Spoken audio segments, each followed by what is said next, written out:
Hey there, and welcome back to our Milestone series. Today, we're kind of wrapping up with our final milestone as we're celebrating all of these historic anniversaries this year. And this is probably one of my personally favorite topics because it's going to hit close to home. We're talking about the 75th anniversary of Southeastern Baptist Theological Seminary, and we have our very own president, Dr. Danny Akin, with us. So I'm looking forward to this conversation. Let's jump right in.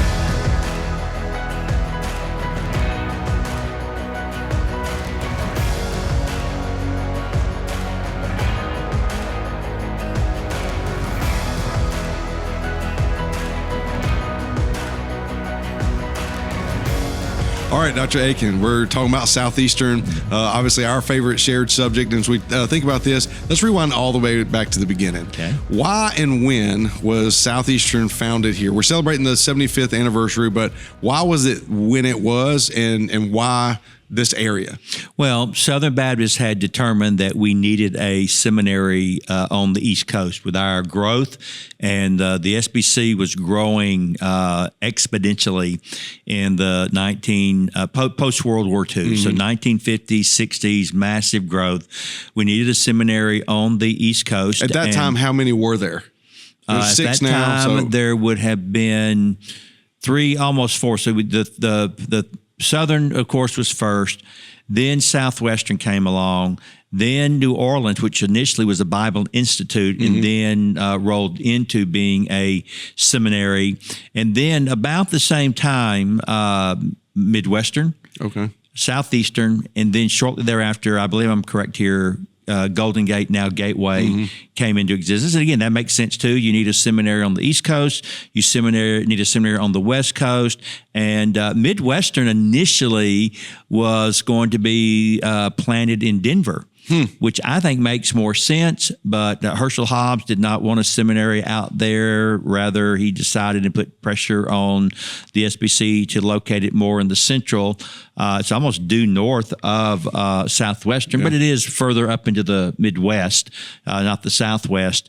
And so that's why it was planted there. And so those three came about the same time. Okay. So when Southeastern started, what was the theological and doctrinal position of the school in its origin?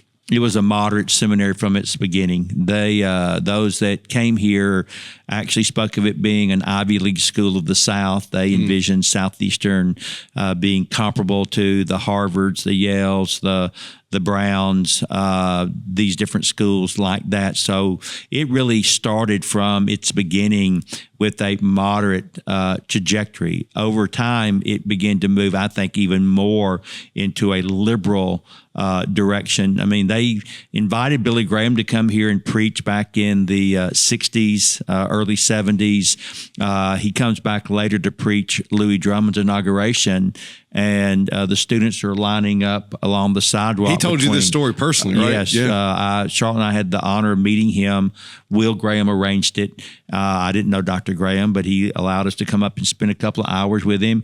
And the first thing he said when I introduced myself was, "I know who you are. You're president of that seminary that turned its back on me when I was on your campus." And my heart stopped. Sure. And he said that when they walked from Staley Hall to the chapel, the students had lined the sidewalk, and as they walked, they one by one turned their backs on he and Dr. Drummond. Were faculty involved in that too? Well, he said when he was introduced to speak and bring the charge to the president, the congregation very kindly and graciously stood and applauded. But he said the faculty was in the choir loft, and they remained seated and folded their arms. And I'll never forget the last thing he said. I said, "Well, Dr. Graham, Southeastern's not like that anymore." And he said, "I know that. And I praise God for where the school is today." But he said, "Danny, I have preached all over the world, and the only time I ever had people turn their back on me was on the campus of a Southern Baptist seminary." Wow. And I just think, what a tragedy, but what also a clear evidence of where the school's theological moorings were as you moved toward the end of the 80s and in the throes of the Great Commission or the conservative resurgence. Well, so if we rewind into that early days where you said, man, it drifted from moderate to liberal. Yes. in that drift, were there other pressures or things going on in the convention that kind of led or facilitated some of the further driftings left? I think we were asleep at the wheel. Okay. I think we were taught, trust the process, trust the people in control. And that was certainly the mindset of my parents. They didn't mean to be out of touch or naive, but they just believed, these are people that believe the Bible just like we do. They say they believe the Bible, but when you got beneath the surface, you discovered, no, they were radically different. And you've got people that don't believe in the inerrancy of the Bible. They don't believe Jesus rose from the dead. They don't believe he's the only Savior. We can go on and on and on. And so I think what happened was things always drift, Scott, to the left, never to the right. And so if there's someone not holding the reins to keep the school firmly planted in orthodoxy, in evangelicalism, and in Baptist distinctives, you'll start moving to the left, not to the right. And it wasn't just here at Southeastern. This was happening at Southern. This was happening at Midwestern. And to a lesser extent, when I went to Southwestern, I was a student at Southwestern from 80 to 83. I only had a handful of professors that without any apology would vocally say, I am an inerrantist, and I believe the Bible is completely without error or defect. Only a handful. And Southwestern was deemed to be the most conservative.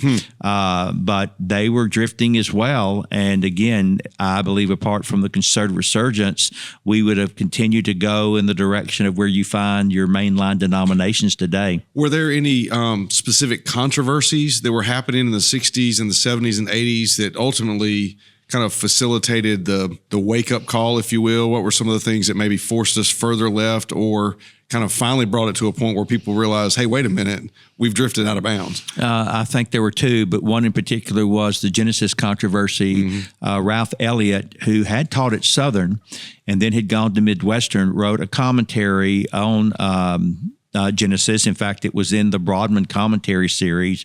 And he's very clear. He believed that the first 3 chapters, actually the first 11 chapters of Genesis were to be interpreted mythically as fable, folklore. Thank you. Yep. He said that God did not tell Abraham to sacrifice Isaac, and he took what is now known as a traditional historical critical approach to the first 5 books of the Bible, believing that Moses was not the author of the Pentateuch, but that it was a compilation of documents kind of stitched together. And amazingly, Southern Baptists opposed this when the book came out, and they replaced Eliot with a man named Clyde Francisco, whose commentary was scarcely, he taught at Southern, commentary was scarcely any different than the commentary that had been written by Ralph Elliott. And so Southern Baptists were beginning to realize we've got a problem, but it would still not be until 1979 when at the Houston, Texas convention, the convention was in Houston that year, Adrian Rogers was elected clearly on the platform that if I'm elected president, I will only appoint people to our various committees that affirm the inerrancy of the Bible. And that then kicked off what we know as the conservative resurgence. And it would continue on until eventually in the late 80s into the early 90s, all of our agencies would be led by men that without apology affirmed the full truthfulness and authority and inerrancy and infallibility of the Bible. Well, I was going to ask about how the conservative resurgence contributed specifically to Southeastern's turnaround. If Southeastern was drifting this way and had obviously gone further out of bounds, even to where they're turning their back on Billy Graham, this type of thing. The conservative resurgence happens, or at least is initiated there. Dr. Rogers. It's interesting to me to hear that he ran on that platform. If I'm elected, this is what which seems to indicate that the people, the broader churches of the Southern Baptist Convention, were actually hungry for that or in favor of that. If they responded to his campaign that way. But as that then sparks, the resurgence can't turn around things overnight. So how did it ultimately contribute to the turnaround of Southeastern over the next, decade or decade and a half? So the resurgence begins in 1979. In 1987, so it took 8 years, the Board of Trustees at Southeastern flipped in terms of a majority where you had 16 conservative trustees, 14 liberal or moderate trustees. And for those people who don't know, the trustees are appointed through the Southern Baptist Convention and the process there. And so the president appoints a committee on committees.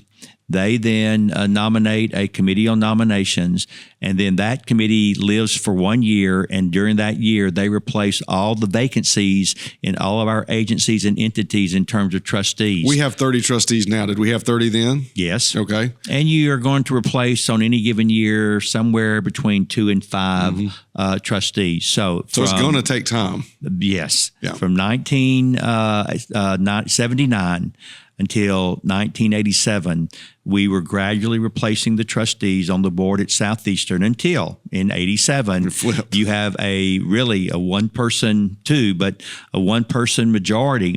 And so when that happened, first thing they did was they replaced all the officers from moderate liberal to conservative. They replaced all the chairs of the various committees from moderate liberal to conservative. They changed a number of policies, including how future faculty would be brought on to the school. And the bottom line was the faculty can make nominations, the faculty can make recommendations, but the president would then have the power, regardless of what the recommendations were, to present a candidate, either the one that he received from the faculty or his own, and the trustees would have the final word on who would be elected to this faculty. And when that happened, just a couple of months after the October 1987 trustee meeting, Randall Lawley, who was the president then, resigned, went to the pulpit and said that seeing the direction that the seminary was headed, he would use, quote, every millibar of my being, close quote, to destroy the takeover of Southeastern Seminary. And he nearly succeeded. When he resigned, Southeastern had about 1,500 students. By the time Paige Patterson came in 1992, school was down to a little over 600 students. The school was on probation both with ATS and with SACS, and there were tremendous upheaval on the campus, and people were predicting that they might have to close the doors and that Southeastern would not survive. Go back just a second. So after Dr. Lawley resigned, they formed a search committee and would call the next year in 88, Lewis Drummond, who had been the Billy Graham Professor of Evangelism at Southern Seminary. He came here and he went through hell on earth. It was very, very tumultuous. Just contentious among the faculty. Horrid. Were the students caught in the middle of those? Yes, because what happened was conservative students started coming because, now we got a conservative board and conservative president. But I've always told folks watching this happen both at Southeastern and then later at Southern when I went there and worked with Al Mohler for 8 years, you really don't change the school when you change the board. You don't even change the school when you change the president. You change the school when you change the faculty. Well, I actually happened to be here in 1993, in the spring of 1993, when through resignations and retirements and election of new faculty, the balance of power flipped on the Southeastern faculty from a 13-7 liberal majority to a 14-6 conservative majority. And when that happened, then things began to take off. And it's really a miracle to see what God has done at Southeastern since that time in terms of faculty, in terms of enrollment, in terms of sending out missionaries and church planters, and concerning the theological convictions of the faculty that we now have in this day and age. Well, and as we think about that, I think as we look back to those roots and those formative years of that, your first time here. So when you came here from Criswell College, and as you came here then as the Dean of Students and theology professor, describe what it was like as the shift began to happen, the day dawning, if you will, and how the sun came up, and just what it was like about evidence of God's grace on campus during that season? Well, it was very interesting, especially in the dynamics of the faculty. Now, as far as the students were concerned, they were overwhelmingly by that time conservative. Now, there were still some that weren't, and they would let you know that they weren't, some in a nice way, some in not such a nice way. But among the faculty, and again, I want to be fair here, the rules had changed. The trajectory of the school had changed. These more liberal professors had come under a certain expectation, and now that was gone. Sure. And they were angry. They were mad. They were bitter. None of them really engaged the new faculty in much of any kind of dialogue or conversation. I would have men that would see me walking toward them, and they'd turn and walk the other way. I would try to engage them in conversation. I mean, I love these. I had no ill will toward them. I only wanted God's best for them, and they just would not talk with you. Mm-hmm. And if you could have a conversation, it didn't go very far. And I remember one colleague got so mad one day in a faculty office. He jumped up, and I said, "Why don't you sit down?" He said, "Well, I'm not going to sit here and talk to you." I said, "Well, I'm not mad. You're the one that's all mad. Right. Just take a deep breath and sit down and let's talk." And he did. But I mean, he would tell me straight out, "I'm not glad you guys are here. I think you're going to destroy the school. This is not what I believe good theological education looks like. And I'm out of here as fast as I can get out of here." And most of them did. If they didn't retire because of age, they left as soon as they could find some other place to go. And of course, that's when you had seminaries or divinity schools pop up in North Carolina, at Campbell, at Wake Forest, at Mars Hill, and Gardner Webb. Yeah. And then you had the formation of a seminary in Richmond, which has now ceased to exist, but they referred to it as Southeastern North, and a large number of the faculty went there and sought to start another seminary, kind of in the vein that they had believed a seminary ought to be and look like. Mm-hmm. But I don't mean to be unkind, but liberals never build anything. Right. And they don't have a gospel to proclaim, and they don't have a Bible that they believe in. And so it didn't last, and it does not exist today. The only ones that really existed or that still exist are those that attached themselves to a major university, which I think helped them financially. But they're all small. Sure. I mean, here we are with 5,500 students. I don't know one of them that has 1,000 students. In fact, most of them have a couple of hundred, and some of them have less than 100. And that's just where they are. Yeah. Well, and the only way you can kind of make sense of that if you're in that group is to see yourself as the elite. Right, you're the few because you're elite, not because you're right. Yeah, and we're the protest movement. Right, and though we're small, we'll be loud. Right, and although even that's not the case much anymore. Sure. You know, we're talking, Scott, now about 30, 40 years. And most of the people that were involved in the battle of those days have moved on. They've passed away. Sure. So you have another generation that comes along, but they're second and third generation, and they don't have the same passion and the same commitment because they didn't invest their lives in it. And use a metaphor, they didn't spill their blood over the theological controversy. So their passion for it is just different. Well, you were certainly a part of that with the conservative resurgence, and then even the transition here. And as you were here as Dean of Students, then you left. You referenced earlier you went to Southern for 8 years, where you served as the academic vice president there. And then you came back to Southeastern. Now, during that time, we had consistency in the presidency, commitment and convictions as it relates to our theological and doctrinal kind of positions. What was the difference when you came back? In those 8 years, how had Southeastern changed or grown? Was there anything that stood out to you as like, wow, this isn't exactly how I remembered it in a positive way? Yeah. Well, I'd kept up with the school because I always had an affection for Southeastern, even though I was in Louisville at that time. And so I knew about the incredible growth, explosive growth during that time. I knew about their passion for missions via the 2+2 and the 2+3 program. I knew that they had begun actively recruiting and trying to mobilize for North American church planting. And so when I came back, I didn't come back to a liberal school. I came back to a very conservative school, vibrant, passionate for evangelism, passionate for expository preaching. Paige Patterson was committed to expository preaching. He had hired Wayne McDill, who was passionate for expository preaching. And then when I came back, I immediately moved into the preaching department because that's what I had moved into at Southern. And so all of those things were just positive. And I used the analogy when I first got here. I've inherited a speeding locomotive.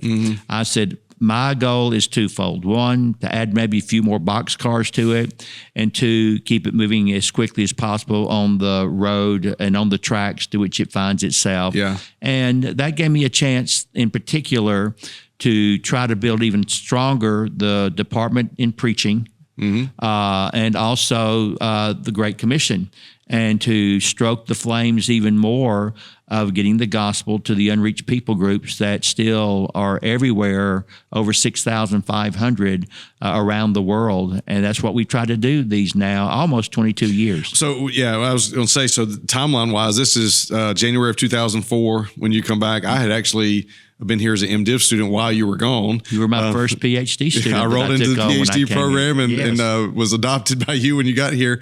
But during that time, when would you look back and say the Great Commission really cemented as the kind of the lifeblood, the kind of core of who Southeastern is? I think it's when we, as a cabinet, our vice presidents and deans, had our annual retreat up in Greensboro, and we recrafted our mission statement. This would have been what year? Oh, it'd probably been 2007, 2008. So it was about 3 or 4 years into my time here. Our mission statement at that time, we had an old-fashioned, hard copy catalog. Right. And you opened it up, and on the very first page was the mission statement, and it was a full page. It had been written by one of my dearest friends, Russ Bush, who's a philosopher, and it read like it had been written by a philosopher. Very long, detailed, nuance, and we acknowledge, look, none of us know this thing. Our faculty doesn't know. We can't quote it, and nobody knows it. And, we need to redo that. We need to rethink it, and we need to put it in a manageable form that people can easily read, quickly read, and even grasp and memorize. And so we hammered on that for about 2.5 days. And finally, after 2.5 days, we settled on what is today our mission statement, that Southeastern Baptist Theological Seminary exists to glorify the Lord Jesus Christ by equipping students to serve the church and to fulfill the Great Commission. That's good. And we said, that's who we are. That's what we want to believe, be, and this is what we're going to focus on, and this is what we're going to parade going forward. And the faculty unanimously got behind it. Our trustees unanimously got behind it. And it was easy to kind of even streamline that to we are a Great Commission seminary, or even if you want it in a word, go. Right. And our former friend, he's not our former friend, but our former colleague and still friend, Art Rayner, really, he has great gifts in marketing, kept working on that and honing it down. So I remember having dinner one night with a president of a seminary in our state, of Evangelical, an independent seminary. And as we sat down to have dinner, he said, well, Dr. Akin, tell me about Southeastern Seminary. Who are y'all? And I said, well, do you want it in a word, a short sentence, or a longer sentence? And he said, well, give it to me in all three. I said, okay, in a word, go. Go. I said, in a short sentence, we are a Great Commission seminary. In a longer sentence, and I gave him our full mission statement. And he said, well, very clear that y'all are committed to going. I said, yes, we are. And, of course, we've gone through 2 accrediting reviews in my time here.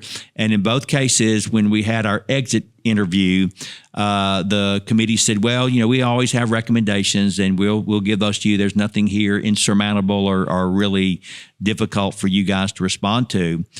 We will say this, and this is 2 separate bodies, 10 years apart. We have never been on the campus of a school that knew from top to bottom better than yours what your mission is all about. And I said, okay, what is our mission? And they laughed both times. They said, well, you are a Great Commission seminary. And I said, well, that blesses me because that is who we are, what we want to be, and I'm grateful that you guys see that very clearly. They said, oh, we see it very, very clearly. Well, it's interesting because, and I think they were expressing this from an academic perspective, but we see it all the time in businesses or anything else. Is the entity truly what their statement reflects or says that they are? Is it reflected accurately? And I don't think there's any doubt when you step on our campus, when you talk to our students, when you talk to our professors, when you see the impact in the churches, whatever it may be, that we are the Great Commission Seminary. Who we say we are is who we are striving to continue to grow to be, but it's who we are at the core of our being.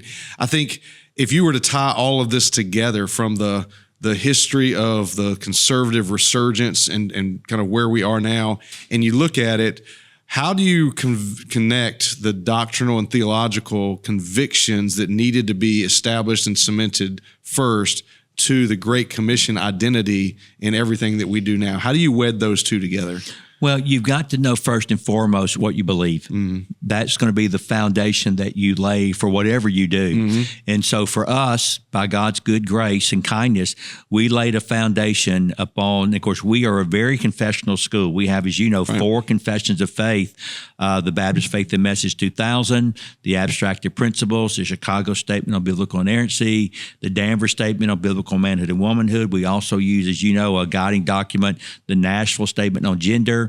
And so when you lay the foundation for what you believe, then you have the basis for action. Mm-hmm. Well, the action that grows out of, I believe, commitment to an infallible and inerrant Bible is the Great Commission, because we say this around here all the time. Last words are meant to be lasting words.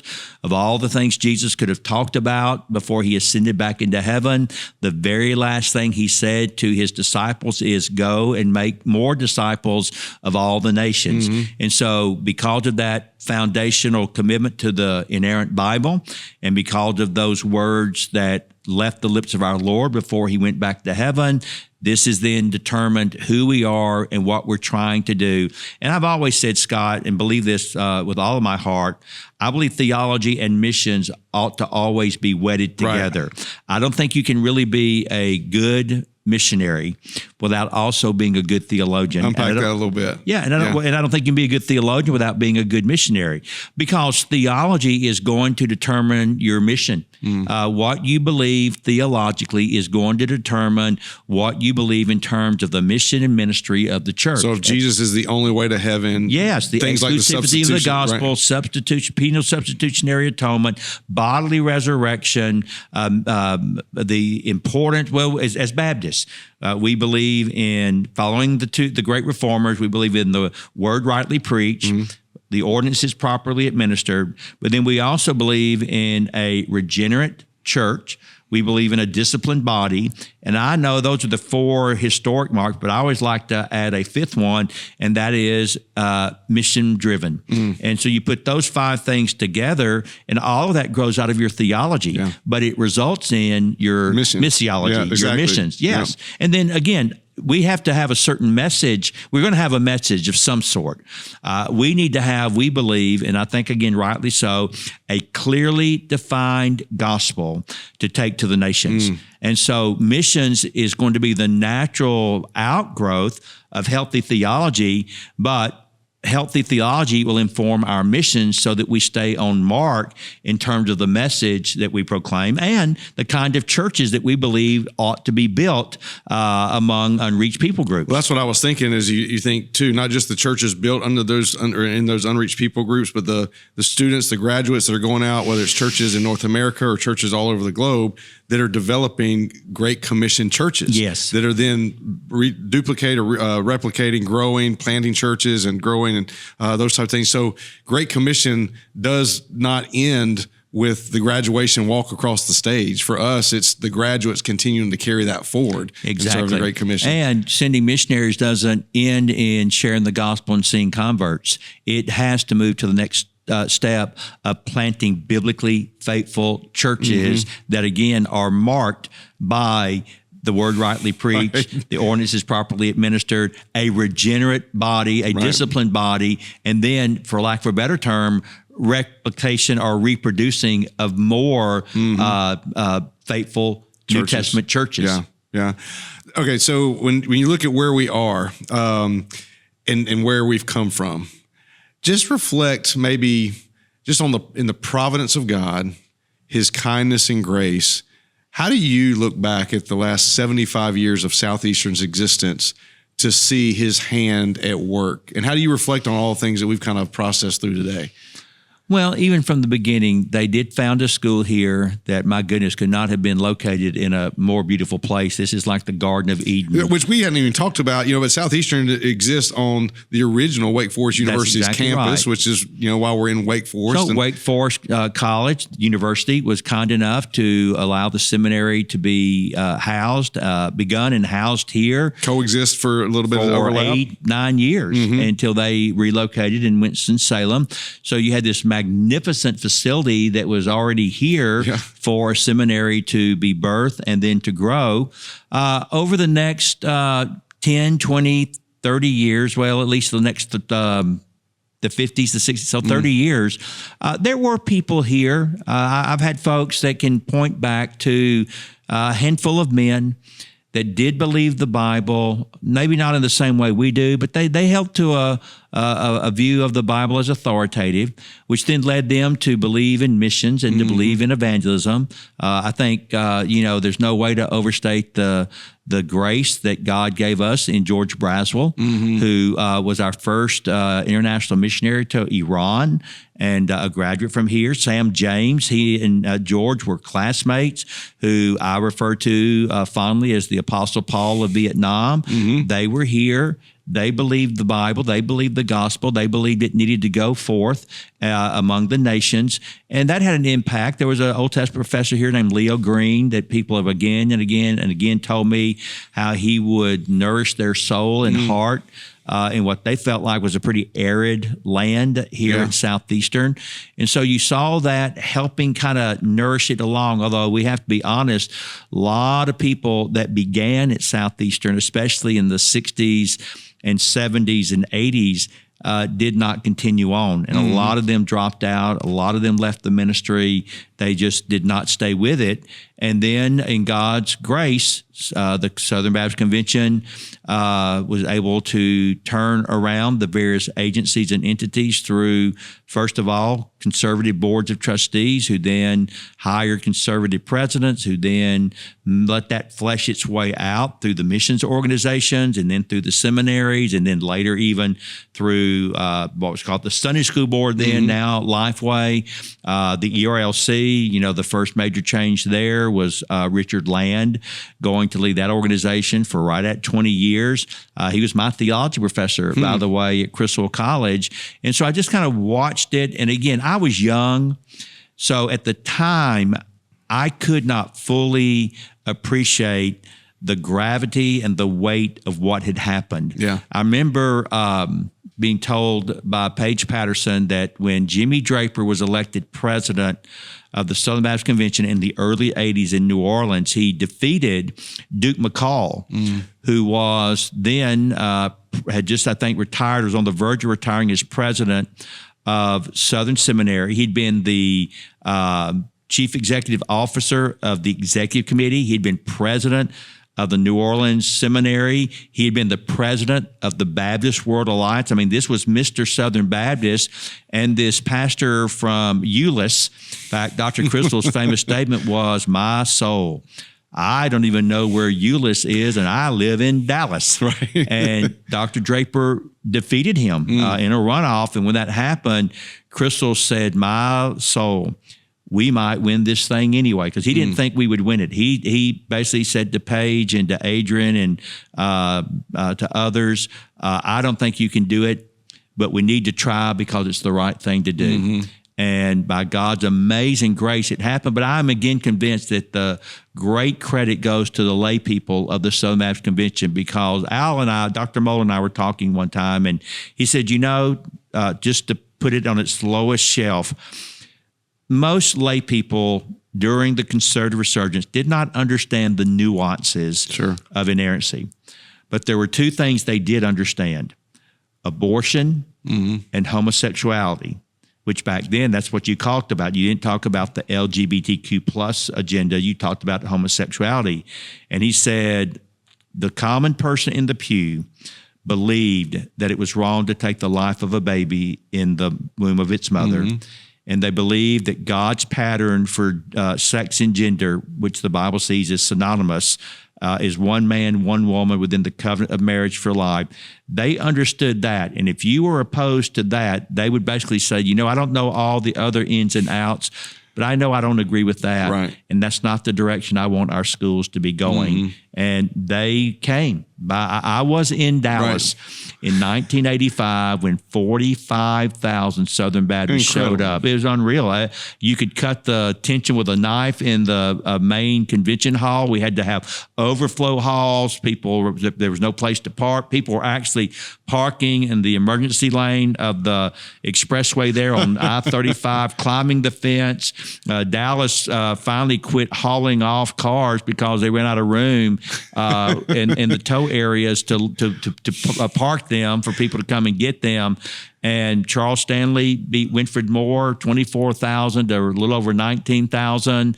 And we didn't know it at the time, but that was the benchmark of the turn. When that happened, the trajectory was set, and there really was no turning back. And by the early 90s, the more moderate liberal element withdrew, formed the Cooperative Baptist Fellowship, and then even the more radical group, the Alliance, and they left.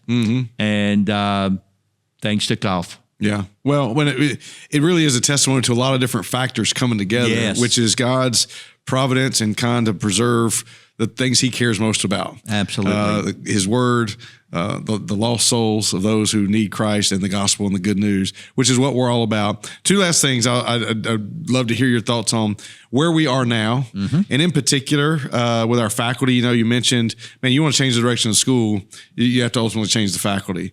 Where we are now as a school in terms of our convictions and commitments, and how our faculty embody those things we care so dearly about. Maybe speak to that for a minute. Well, I think all 6 seminaries are blessed with very good, healthy faculties that, without any apology, embrace our confessional documents.